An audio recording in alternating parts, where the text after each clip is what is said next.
Okay, so we're continuing off in Pirkei Avot from where we left off. We're still holding in Perek Aleph. And now we're holding Mishnah Yud Gimel. We'll do Mishnah Yud Gimel and Yud Dalet. Last Mishnah we did was Hillel and Shammai, who were the next generation, who received the Masorah, the tradition, to teach it on to others. And we're holding by what Hillel wants to share with us. The last Mishnah was about how important it is to follow in the ways of Aharon. Aharon had a very good approach in life in dealing with people. He was kind-hearted, he was interested in others, he was helpful, he pursued peace, he was a man of peace himself, did his best to bring them close to Torah and so forth. And we explained how it's more beneficial for a person in life in general to be more flexible, more easygoing, nice to people. And people, of course, can identify that. And by being like that, if one is a teacher or a parent or a friend, one is more effective than being strict, being demanding, and so forth. It's just that, in some ways it's common sense, but not everybody realizes it. That's why he has to tell us that this is the right approach, also in bringing people closer to the Torah. So Hillel continues on after telling us about how important the approach of Ohev Shalom and Rodef Shalom is, the pursuit of peace, trying to improve people's life, trying to show interest in others. In the following Mishnah, he tells us something very, very different. A person who is interested in the pursuit of aggrandizing his name. He wants to be popular.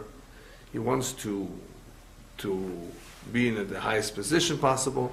He wants his name to be known. That's called Negad Shema, one who wants his name to come out, to be known. Avat Shmei, in the end, his name will be forgotten. His name will not be what it could have been. Because his interest was in himself, he will not gain what he intended to gain. This is very opposite of the previous Mishnah, where Hillel is telling us to be involved in others, to do for others. How many benefits there are for those who think of others, those who want to make other people's life better. Here he tells us the opposite, on the opposite end. You may have an individual who is interested in himself instead of in others. He wants to further his cause, his agenda. He cares more about his interest. This individual loses out. Whereas the other individual who's into the lives of others, who wants to promote peace, make peace between husband and wife and so forth, he has a good chance of success, especially if he really is sincere. He's a man of peace himself. Here we have an individual who's just the opposite, who's more interested, and his focus is entirely in himself. So therefore his name that he's trying to make for himself, Avat Shmei, it will be lost. This is very similar to what the rabbis tell us, Kol harodef achar hakavod, hakavod boreach mimeno. Whoever wants kavod, he wants people to honor him, and he tries his best to get honored, the kavod will run away from him. People will not give him the kavod. Whoever boreach mi hakavod, he doesn't want people to honor him. He doesn't care for it, he doesn't need it, he tries to stay away from it, right? Even though people insist that he get the position of honor and he doesn't want it, in the end, people will honor him. He doesn't want it, he gets it. He wants it, he doesn't get it. So this is what Hillel is telling us, that in the end this is what happens. And don't think anything has changed. Whatever was true in the past is true in the present and will be true in the future. One who's more into himself in a negative way, obviously.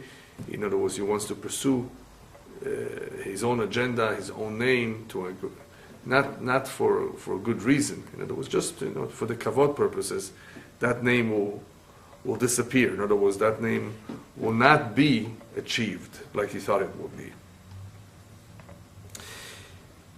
The main point behind this statement is what? Not just about kavod. It's about doing things l'shem shamayim, which is the connection to the previous Mishnah.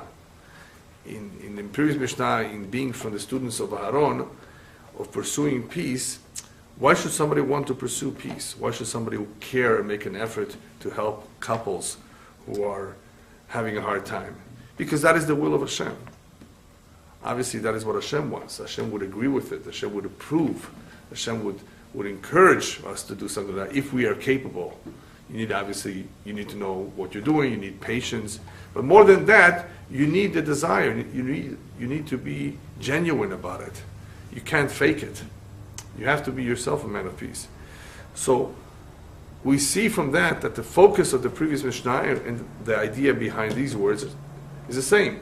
Do things Hashem Shamayim. A person who does it for himself, all his cares is about himself. It's obviously not Hashem Shamayim. It's a conflict between what a person may want for himself and what Hashem may want of him. So somebody who has his own personal interest, his own personal agenda, cannot be successful. First of all, Hashem will not help him, as we will see later on. In the same way, when a person does things Hashem Shamayim, he actually receives guidance and assistance from above. The next statement he makes in the same Mishnah, Udelo Masif Yasif. One who does not add to his learning will forget his learning. He says actually 4 things here. He talks about the name, he talks about learning, he talks about teaching as well, and about using the crown of Torah. And as we will see, it all has to do with Avodat Hashem, or the lack of it, the service of Hashem, which part of it means to learn. When a person learns Torah, he gets to know his tachlit, he gets to know what he's doing here, what is life all about. He's able to focus properly on doing the right things. He's able to prioritize. A lot of people, the reason why they do not succeed in life, I'm not talking about money right now. Money is not considered success. It's considered mazal. Success means a successful marriage, a successful relationship with one's children, hopefully with friends and neighbors, achieving something in learning, and obviously performance of mitzvot. Person, Baruch Hashem, accumulates credits to his name. He does what they want him to do. That is called success. So Torah is a very important part of guaranteeing that success, and therefore he tells us, listen, if you don't increase your learning on a regular basis, increase. He doesn't just say learning. Udelo mosif. You don't increase, continuously learn and add and add and add. You forget. You lose. This is a different kind of a loss. Here we're not talking about the name becoming lost or his reputation disappearing. Here we're talking about the actual, whatever he may have learned at one time is lost. The importance of continuing to learn is understood as follows. A child, when he's growing up and he's still young, the first thing he begins to do is to learn how to crawl and how to walk and how to talk, right? That's what happens in the early stages of his development. You think that's where it stops? Imagine a person stopped. He acquired the skills of learning how to walk and he knows how to talk. And now he's 25 years old. And he has the same amount of knowledge he had when he was 5 years old, 3 years old. I don't think that would be too good. Nobody would want somebody 25 years old to resemble somebody who's 5 years old. We're not talking about height right now. Forget about physical. I'm talking about knowledge, the ability to maturity, the ability to manage life. Man continuously grows, not physically, but supposedly spiritually, and in knowledge. Knowledge, therefore, is something very, very critical to be able to know how to manage yourself in life, how to deal with problems, how to react, how to, to figure out right from wrong. That requires knowledge and experience. So the lo mosif, therefore, if a person does not increase with age, with time, more and more learning, then he forgets even with that which he has learned. In other words, with Torah, you cannot stop. You have to continuously learn more and more, Because there's also a danger of, if you do not learn, that which was learned will be forgotten. And that's something very, very interesting. Why should that happen? Why should somebody forget that which was learned years ago? So rabbis tell us, Im ta'azveni yom, yomai ma'azveka, that the Torah says, if you leave me, abandon me for one day, I will abandon you for 2 days. In other words, for every day that a person does not learn Torah, he loses 2 days of knowledge. But how does that happen? I mean, there are people who have a photographic memory. There are people who can retain everything they learned. There are people that remember quite a bit. So what does it exactly mean that a person loses twice as much of what he had acquired once upon a time? What happens with time does two things to the individual when it comes to learning, or lack of learning, I should say. A person does not learn one day. Instead of going back, regressing one day, for that one day not learning, we said he regresses 2 days. The 2 days happens as a result of two factors, or two consequences that are occurring as a result of detachment from Torah. Number one, as a result of his detachment, there's less appreciation for the Torah. You didn't learn today. The appreciation or the love or the interest of Torah has been devalued, has been degraded, has become weakened. When appreciation of Torah is weakened, so is the attachment to the Torah.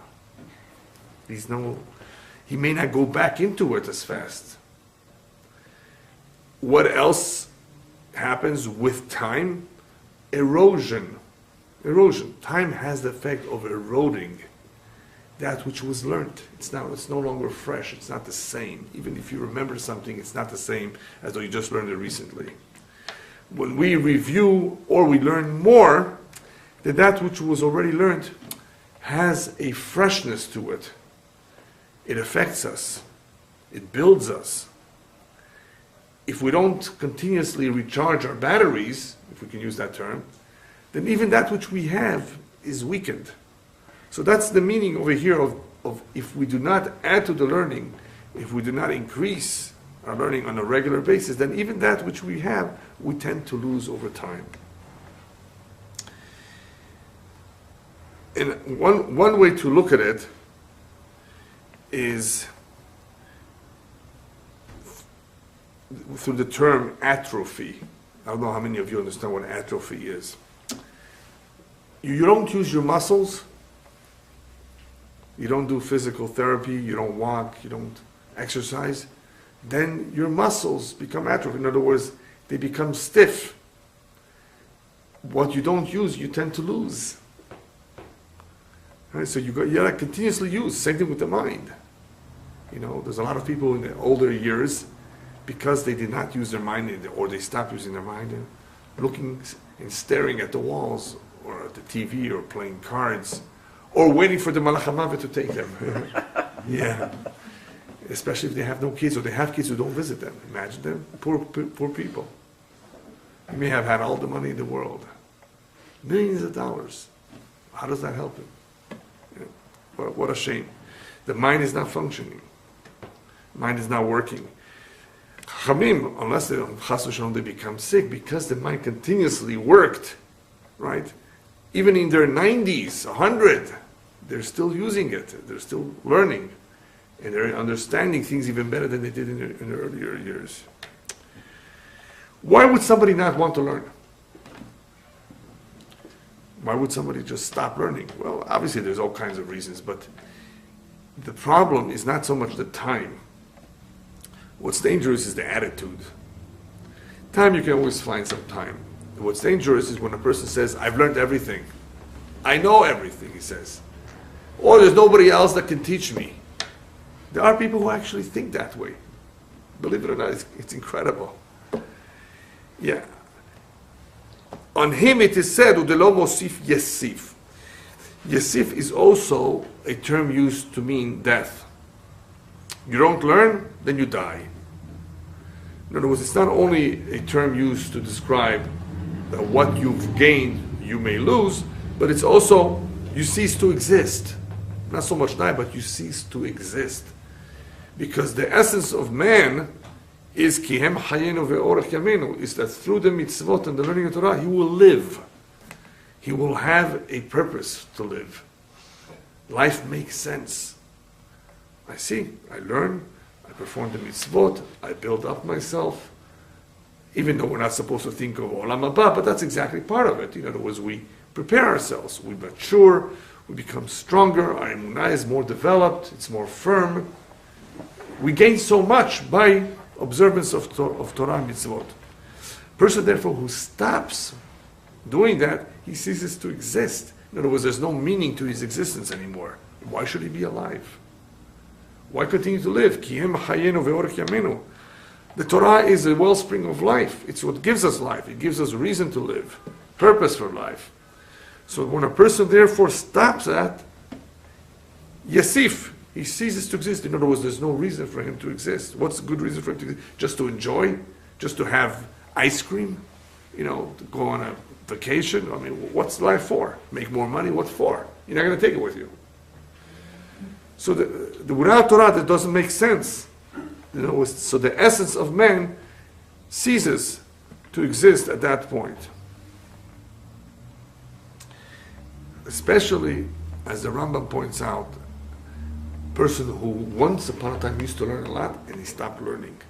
Kola poresh, in other words, he used to learn shana ufarash, in other words, he completely left Torah. That is also very, very big kitrug and a big accusation on him as Shemayim. How could you be so disrespectful? If you, of all people, learned Torah and you knew the value of Torah, how could you ever let go of it? Whereas a person who grew up in Siberia, who doesn't know any better, all right, so he's losing out a lot. But the one who knows, he learned, he went to yeshivot, and he stops it, on him there's a big accusation, so it's very dangerous. Yasif means that they may take him away.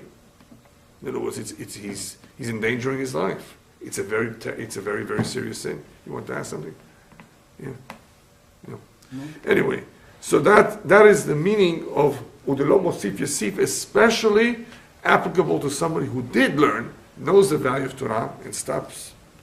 I mean, what could take the place of Torah? What's better? What's more important there? It also could apply to somebody who doesn't teach. A person who's able to teach, why stop teaching? If that's your purpose, if that's what you're good in, and people have so much to gain from it, this is what gives life. And since you take away life, or you're not interested in life, then you don't deserve to live. So that is why Yasif could also mean that they take him away. In other words, you're not interested in what you're here for, then let's take you back. In order to understand this on a deeper level, life is about, for human beings at least, is about a purpose. And that purpose is spiritual in nature.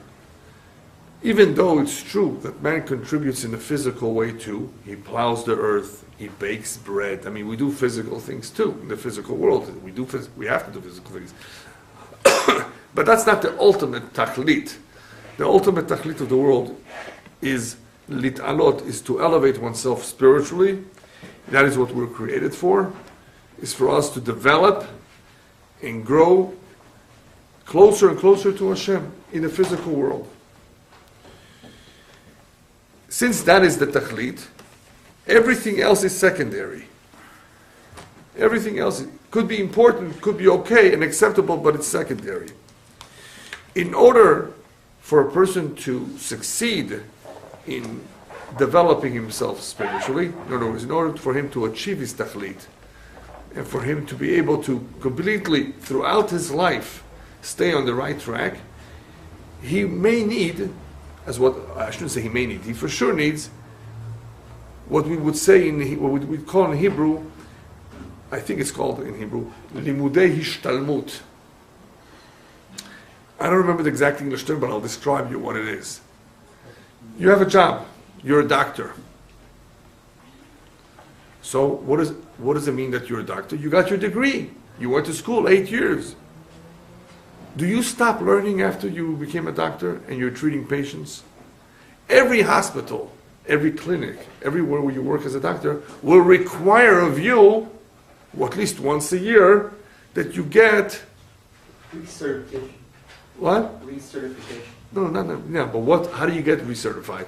That you attend courses where they complement or supplement your learning with current trends in medicine.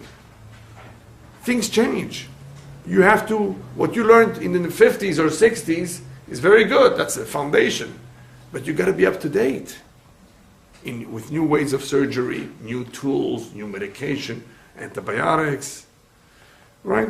So they make you, in many, many professions, they make you be up to date in your learning in order that you should basically know what's going on. Otherwise, you're lacking. Otherwise, you're not as effective, not as efficient. You're not as good.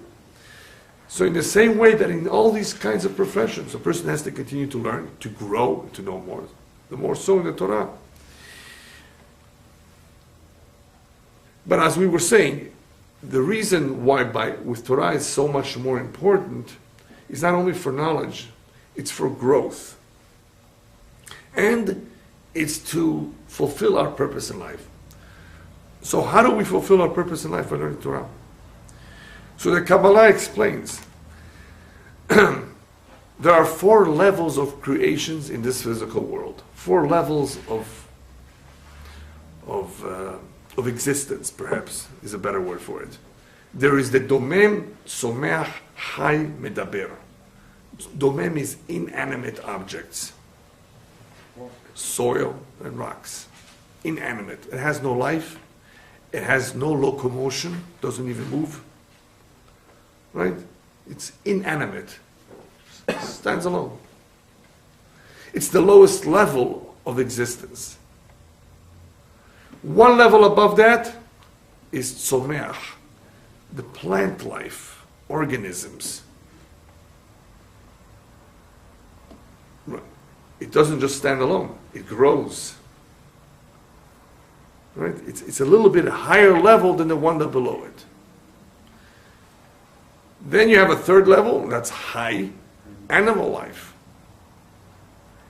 Not only does it grow, it moves. It has sensation.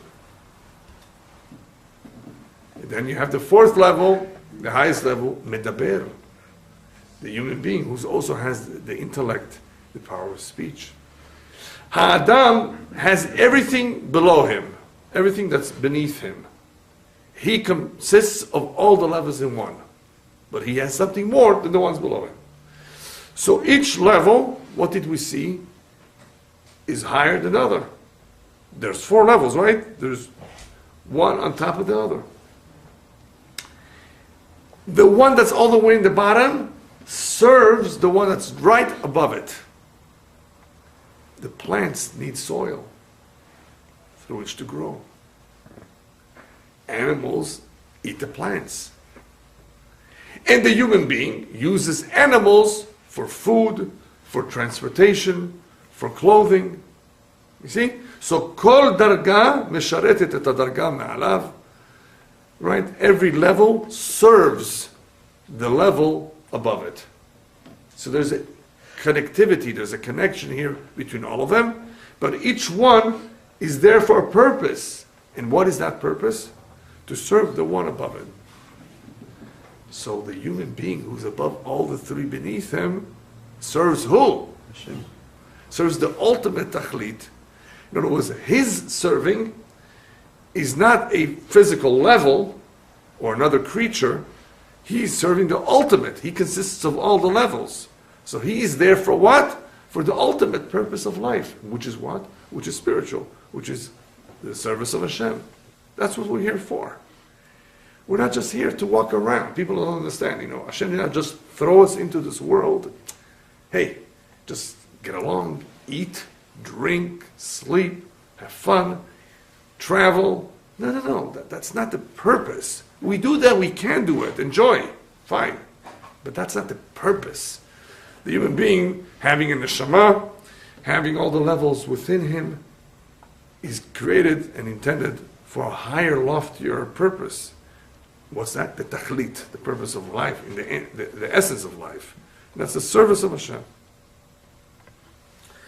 Of course, that cannot be reached if a person does not learn Torah, does not perform mitzvot. We're talking about Goyim too, by the way. They have the 7 Noahide laws. They have to behave themselves. But the Jew, because he has a unique mission, is more representative of this ultimate tachlit than the non-Jew. So what happens when a Jew, or when a human being in general, mazniach, what's the English word for mazniach? He ignores, neglects, thank you. Et ha-mechuyavut shelo, he neglects his ultimate responsibilities, which is the service of Hashem. Then from level number 4, he goes down to level number 3. He's an animal. Nothing better, nothing different. He doesn't, because he's not serving, he's not doing what he's supposed to do on the 4th level. If he's not, he's basically an animal. I don't even want to share with you what I've seen lately because it's terrible. You see the world of Goyim today is so low, so not spiritual, that men and women are identifying much more with their physical bodies. What I mean by that, I'm going to try to say it as tactful as possible. The world is into the physical. Could you imagine a woman being into her physical body? It's one thing to be into yourself by using makeup, dressing nice. That's normal. That's not only normal, that is acceptable, especially if you want to look nice to your very husband. But what if a woman does anything she can in an immodest way to sell herself? I think you now know what I mean. Everything becomes the flesh, the body. So she cuts away her dress. There's barely any strings left. You know what I mean? And all she has to show is a body. Obviously, because there's no brains. So what is she going to show? What's going to sell? What's going to attract the man? She wants to be attractive. She wants to sell herself. But it's not so much that she wants to be attractive. That's all her interest is in. You know what it's called today? Boyfriend, girlfriends. When somebody tells you that, it's not always the case. What he means is, I have somebody who I can do whatever I want and not get married. It was something which is not the ultimate purpose of life, which is marriage and children, in continuation, but just to connect like animals. So there's unfortunately, a big trend in the past, 30, 40 years, not only to pursue this, but to make this public knowledge common, something that's so common that it's everywhere. You hear it, you see it, people are not even, there's no more busha, no more shame. And once upon a time there was shame. Yes? But this is not a new trend. I mean, the Romans and the Greeks were all about... That's why I added the word, to make it public. It never has been. Well, it was public. With the Greeks, it was the Olympics and all of the worshipping of the body and making... To some extent, yeah, to some extent. The work, but what you're doing is you're taking a culture, like the Greek culture, Roman, that back then there were events where these things were in the open, but it was still not as public as it is today. As they say about Socrates, which is that time, he was once caught, in quotes, by his students doing something very, very ugly, not befitting for him. So you know what he said? Now I'm not Socrates the philosopher, now I'm Socrates the man. In other words, what do you mean? You can't be two things, right? You have to practice what you preach. Right? But obviously, these individuals, as much as they were learned, they were not religious, and they were not so careful about certain things, but they hid it.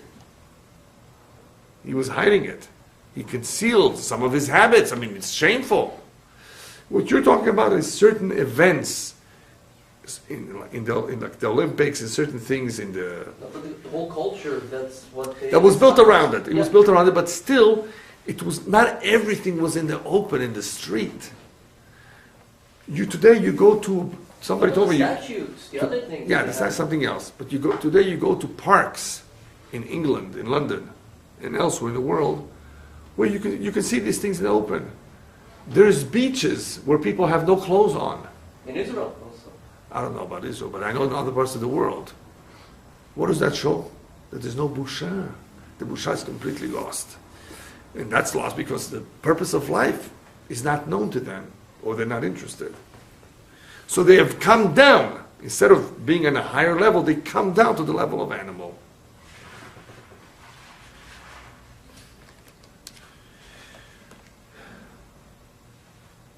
And the last statement, actually it's part of the same thing. Udelo, or the statement before it. Udelo yalef kitala hayav. One who does not teach is also hayav mita. He deserves the death penalty. Similar to the one before, you don't learn, you don't teach. Yalef could be either to learn or to teach. In other words, if you stop learning altogether or you stop teaching altogether, then there's no purpose for you to continue in this world. So Hillel is reminding us how connected Torah is with life. And if there's no Torah, then what's the purpose of life? So they may remove somebody from this life. He may leave. And last statement is the Ishtamash betagah halaf. It's all in Aramaic here. If you use the crown of Torah, chaz v'shalom, for your own purposes, halaf. In other words, Hashem will remove you.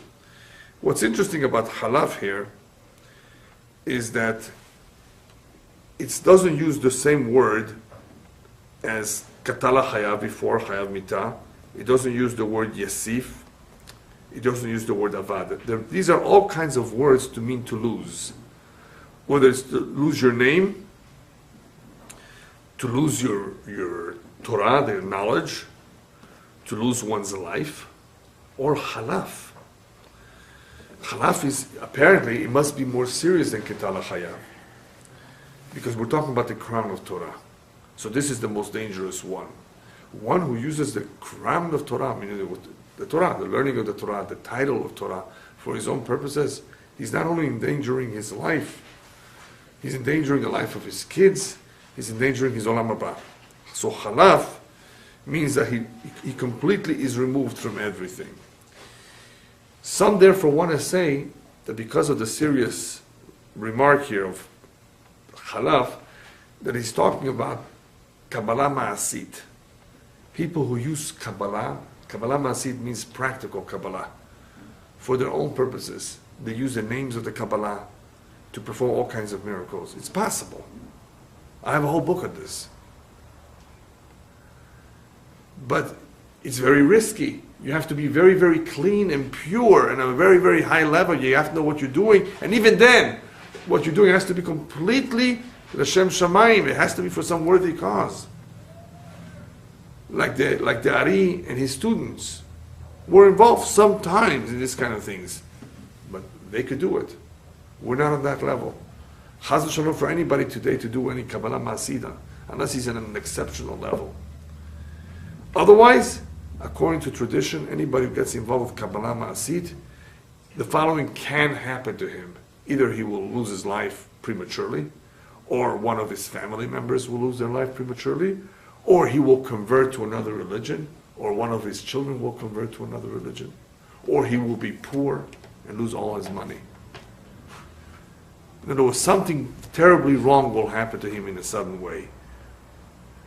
That's one interpretation of these words, Udishtamash Batagah. The ordinary interpretation is the Ishtamash Batagah. We're talking about the crown of Torah for his own personal gain. As the rabbis tell us later on, אל תעשם כקרדום לחפור בה. Don't use the Torah as like a hammer, a hatchet, an axe to plow it. In other words, don't use it for your own personal gain, for your own needs. All the great rabbis of the time of the Gemara did not use their learning to their advantage, in other words, to gain money from it. They worked. We had shoe repair people, carpenters, those who used to draw water, you know. They had some profession. You're not allowed to charge for Torah unless it's called schar batala. Unless they're paying you, because at that time that you're teaching, you could be working somewhere else. That's called schar batala, the payment for being batel, for not being working at work. You know, we need teachers. Those teachers are being paid schar batala. They could be working as plumbers, they could be working as ones, but we need them as teachers, so we pay them, so they should not be plumbers. But otherwise, somebody who already has his parnasah, which many of them did, should not be charging for Torah. Should not be using the crown of Torah, the title, the learning, for his own personal gain. Yeah. So when Shammai charged for the students coming to the Beit Midrash, when Hillel didn't have the money and he went on the roof, that was okay? Well, that was, to cover expenses of the place, So that's okay? Sure, imagine you have air conditioning, you have heating, you have janitors, so you want to use the premises. Of course, you can charge for that. Something. Where do you draw the line? But that's not for teaching. It was not for the rabbis to teach. It would necessarily. It could have been also to use the place. Who's going to pay for it? Who's going to support it? It's the Beit Midrash, so you're supporting. Right. So people usually, it's the same thing in the Beit Knesset. You get an aliyah, you give something. Sometimes they ask you, they sell you the aliyah. Sometimes you have to give on your own. So it's the same kind of an idea. You want to use the place, you want to benefit from it. You got to pay something. It has nothing to do with teaching. The teacher himself charging for his own personal gain just because he knows something you don't know. Right? You can't charge for that. Unless, of course, he has no other profession. I mean, he's not doing something else because he's teaching. As we said, that's called schar batala. So that's the other simple meaning of the words "Tishtamesh b'takach halab." Don't use the Torah for your own personal gain. The person who uses the Torah for his own personal gain is dangerous. Halaf, he could lose his life. He could lose more than just his life. In other words, it's people who use Torah for their own personal gain. It's a tremendous avon, tremendous sin. And as we said with Kabbalah, the crown of Torah is the names of Hashem. That's the crown of Torah. Also, personal gain. It's very, very serious. Okay, now we're going on to the next Mishnah, which is a very famous Mishnah. Not everybody fully understands it. They say it, they quote it, but we're going to go through it. And here too, there's several statements. Hillel continues on to tell us, so three things. If I don't take care of myself, who will? I'll first translate it. And when I do something for myself only, what am I? And if I don't do it now, when will I do it? Three very different ideas, but three very important ideas. Mili. Okay, we just finished saying that a person should really not be thinking of himself. That was in a negative way. Now he talks about the positive. You do have to be interested in yourself. You do want to get ahead in life, in learning, right? And guess what? If you don't think about yourself, if you don't motivate yourself, if you don't make an effort, nobody's going to do it for you. What's the chidush here? What is he trying to point out over here? He's pointing out how important efforts are, how important motivation is, how a person has to have an interest in himself in getting ahead. I mean, obviously, you have to be motivated. But this is different than making money. Making money, even if you don't make an effort, but you have good mazal, it's going to come to you. Good effort, good mazal is something that could be very easy.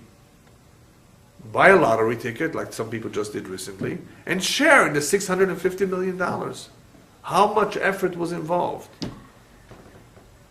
They may lose all that money. They may have a life full of aggravation and endless. Who knows what else happened? But the money can come very quickly and easily if that's what they decree upstairs. The only area in life where our efforts make the entire difference is in Torah and mitzvot. Akol bidei shamayim, chutz mirat shamayim. The only area in life where our efforts are directly responsible for how much we earn and how much we achieve is Torah and mitzvot. That we do. It has nothing to do with our mazal. How much money you make, lose, get, it all depends on the mazal or mishamayim. It could be an inheritance, it could be a lottery, it could be a business deal, it could be all kinds of things. Money has nothing to do with effort. Of course, you can't sit back at home and do nothing. Sometimes a person is so lucky that he does nothing and he still gets money. Yeah, but that's not the typical.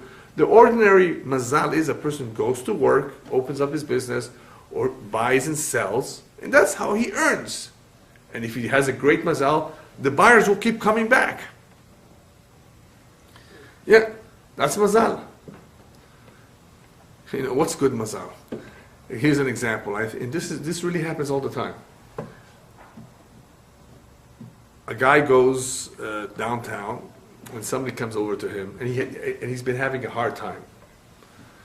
Listen, I got a deal for you. What's the deal? I just got stuck with a couple of containers from China with jeans that are not selling.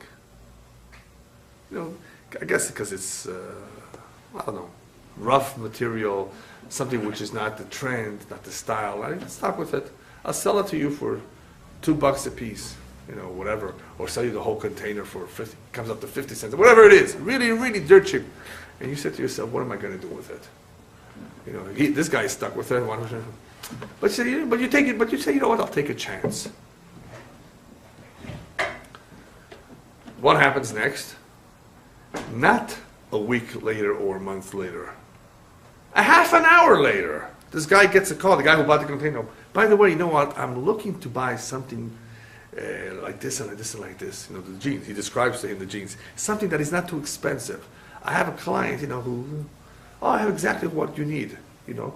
And he makes a ton of money on this within a half an hour of buying this, and he was hesitating to buy it or not. What's this? Mazal. Or it could also be a special beracha min hashamayim that he cried his heart out. He said Tehillim. He didn't, you know. So he said, okay, we're going to send you bakshish. Huh? Here, a tip. Yeah. Send you something here. This will keep you going for a couple of months. Yeah, everything is possible. How much effort? And he was hesitating, doing that, doing. This is hashgacha. Mazal is also hashgacha. It's different kinds of hashgacha. That's all. There's a guy who can make some money. There's a guy who can make a lot of money. There's a guy who makes no money. But that's all mazal. Mitzvot and Torah is not dependent on that. If a person goes to a shiur, he will learn. A person goes to pray, he will learn. A person who goes to pray betzibur with the minyan, he will have a different mitzvah than if you prayed at home. It's up to him. Puts on tzitzit in the morning, it's up to him. Puts on a mezuzah, up to him. Makes a beracha, rishona or achrona, up to him completely. Gives tzedakah, up to him. He smiles and is kind, gives a compliment, helps. Up to him completely. It has nothing to do with mazal whatsoever. And that's how he accumulates his credits. So therefore, if I don't take care of myself, if I don't try to advance myself in ruchaniut, in spiritual, Torah mitzvot, who will do it for me? On the other hand, if I do make an effort, I have a promise from Hashem that anybody who wants to become pure and wants to do a good deed, they will help him from above. They will guide him. They will give him the strength to do it. You want to really do it? For that, you get help. For doing something bad, they won't help you. They won't close the doors. Leave the doors open. But they're not going to help you to do something bad. You want to do something good, you actually may get help. If you don't do it yourself, who's going to do it for you? Nobody. There's an exception.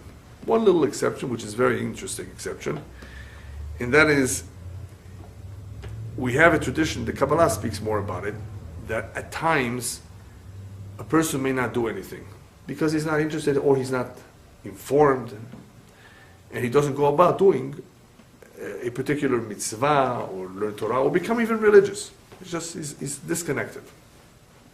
However, this man, either once upon a time during his earlier years, he did a beautiful mitzvah. He saved somebody's life. Or he did not do a great mitzvah, but he has a grandparent who was a big tzaddik. What we call in Hebrew, zchut avot. He has the zchut, merits of his grandparents, who were very, very, very special people. So the Kabbalah teaches that sometimes an individual, even though he's uninformed, even though he's not doing anything on his own, me'orerim et nishmato, they awaken his soul to do teshuvah. This is especially true in the days of Mashiach. Our time, you will see people who did nothing, knew nothing, all of a sudden become interested. Why should he become interested? Right? You know, he comes from some village, you know, in some country where there was no Torah, right? Bandarabas. Yeah, place, you know, that is nothing. Why should he be interested all of a sudden? Come shuri. What was there?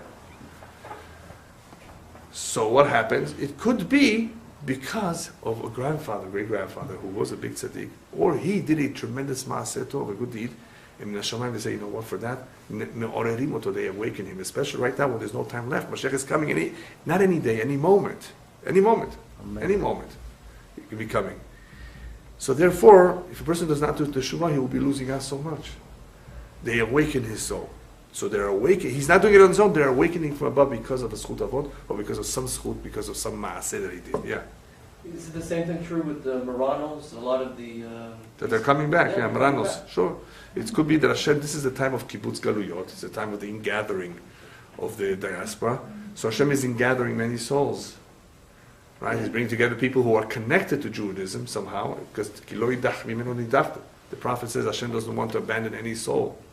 Nothing will be lost. Everybody at some point will come back. South American countries, you see a lot of also, people, that's right, South American countries, yeah. Because they were Jews that were forced during the Inquisition and other times to embrace Christianity. That's right, yeah. And somehow later on through reincarnations, future generations, the soul comes back in one way or another. Yeah, it could be, yeah. So in Me'enani Mili, the Hillel is reminding us a very, very strong point. If you're not going to take care of yourself, who will eventually do what you're supposed to do? Oh, here's this additional point, what you are supposed to do, because I think the Chidush Harim says, big rabbi once said, everybody has a unique tafkid, a unique mission. If you don't do what your unique mission is, nobody can duplicate what you're supposed to do. So if you are going to do it, Mili, who will be able to do what you are supposed to do?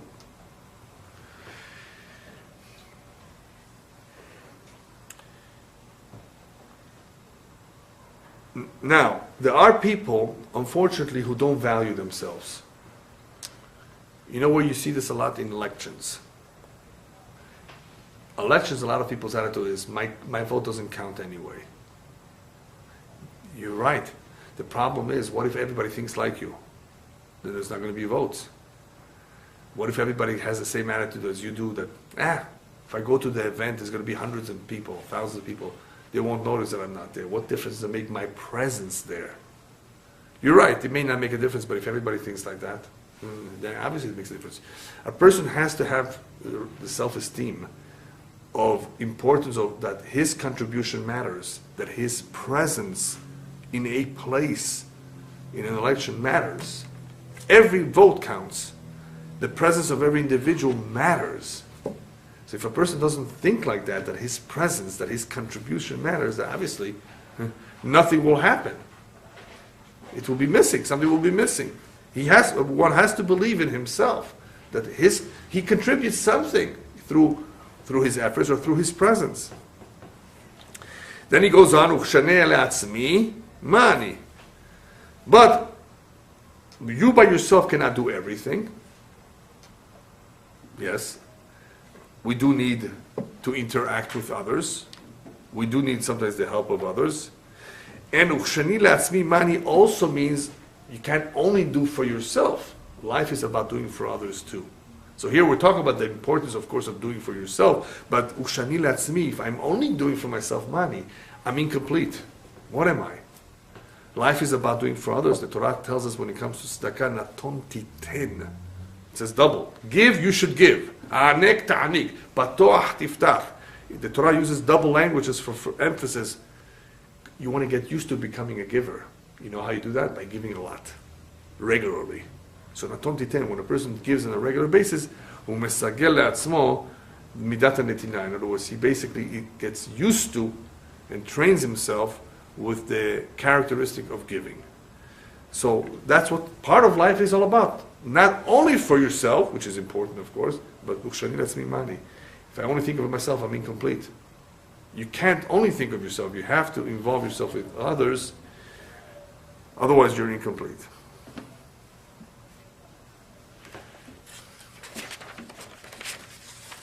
And finally, we've come to the last part of his statement.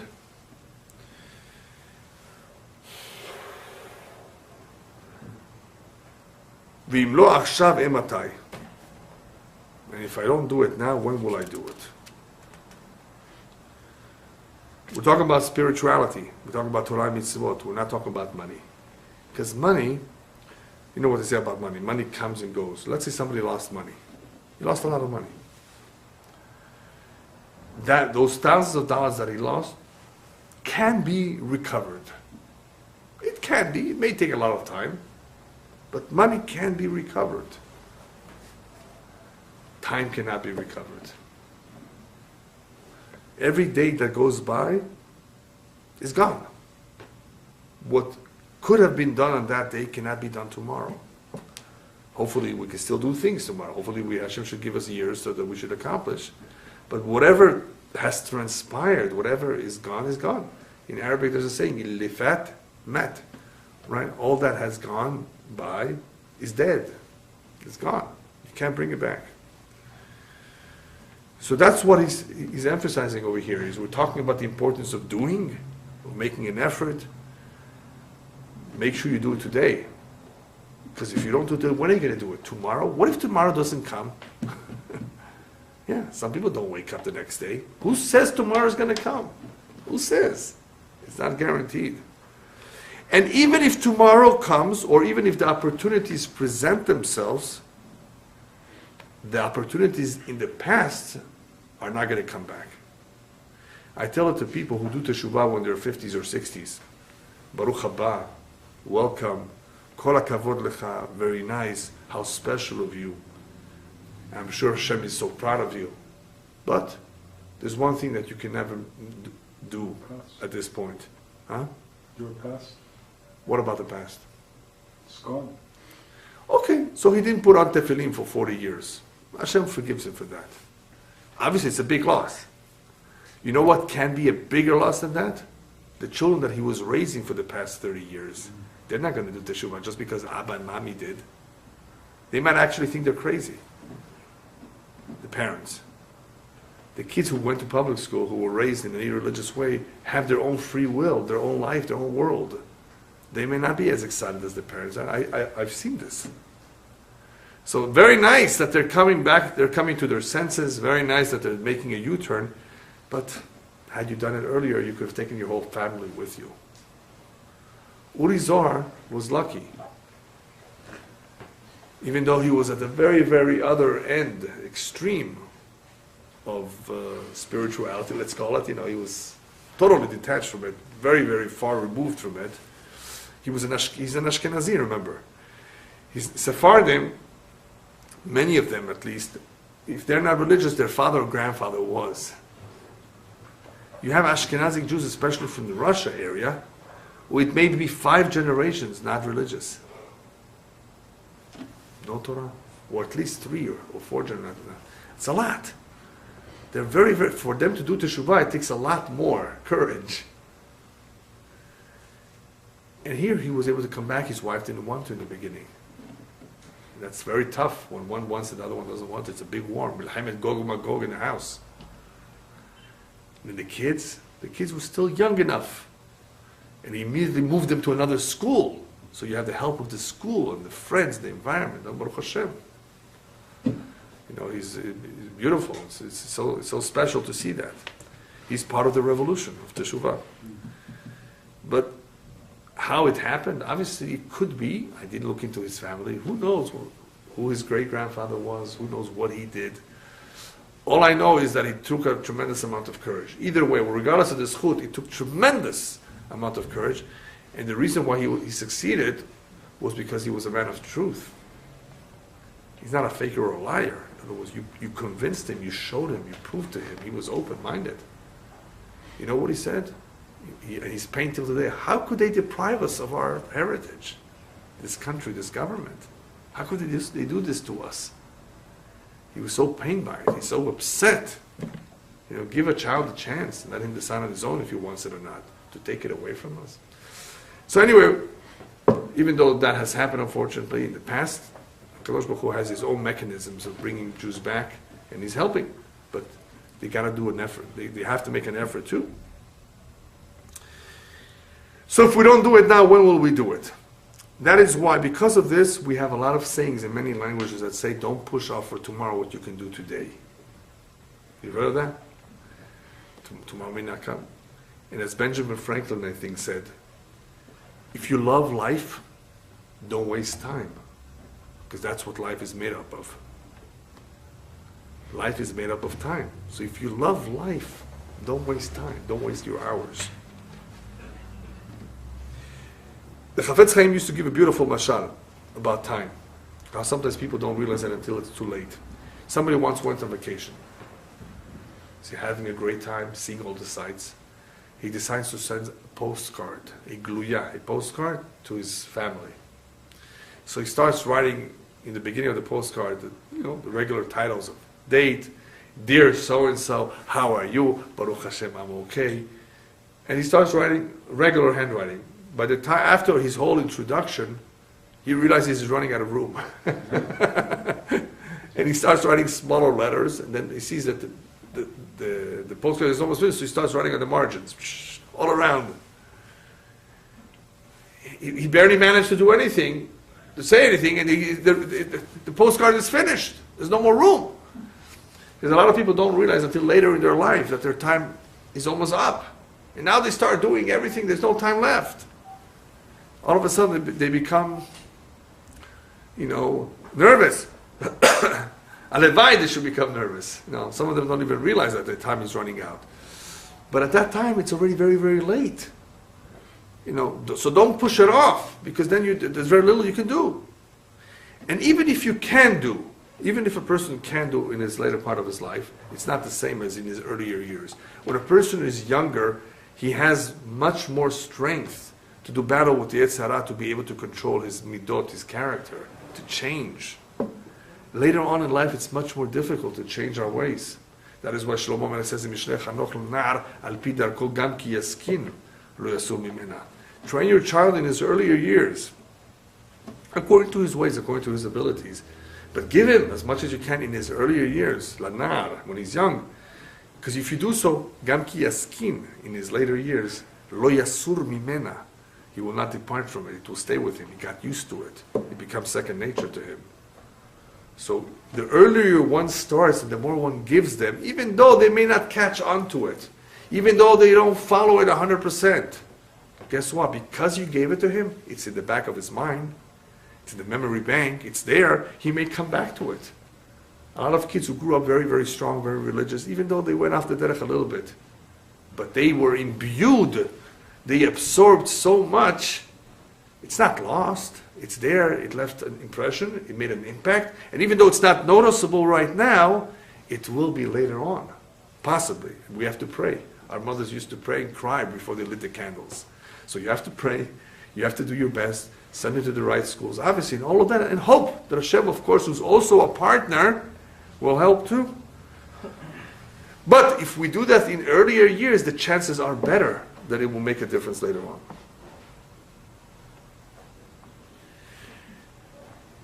It is chaval, very, very much chaval, that a person doesn't make good use of the time in his earlier years.